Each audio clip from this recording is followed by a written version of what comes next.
ဘဝမှာဆုံးရှုံးမှုတွေနဲ့ကြုံလာရရင်အားမလျှော့လိုက်ပါနဲ့ဒါတွေဟာမင်းကိုပိုပြီးရင့်ကျက်တန်မာလာစေမဲ့သင်ခန်းစာတွေပဲမင်းအောင်မြင်နေချိန်မှာဝိုင်းအုံနေတဲ့သူတွေထက်မင်းဒုက္ခရောက်ချိန်မှာနားမှာရှိနေပေးတဲ့မိတ်ဆွေကောင်းကိုတန်ဖိုးထားပါကွယ်ပတ်စံရှိုံနဲ့တင်မချမ်းသာသေးဘူး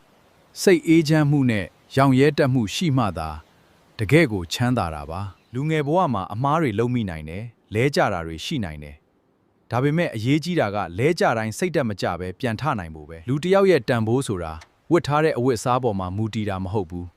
သူ့ရဲ့ကျင်နာတတ်တဲ့စိတ်ထားနဲ့နှုတ်ထွက်စကားအပေါ်မှာပဲမူတည်တာသူတစ်ပါးကိုကူညီတဲ့အခါဘာပြန်ရမလဲလို့မမျှော်လင့်ပါနဲ့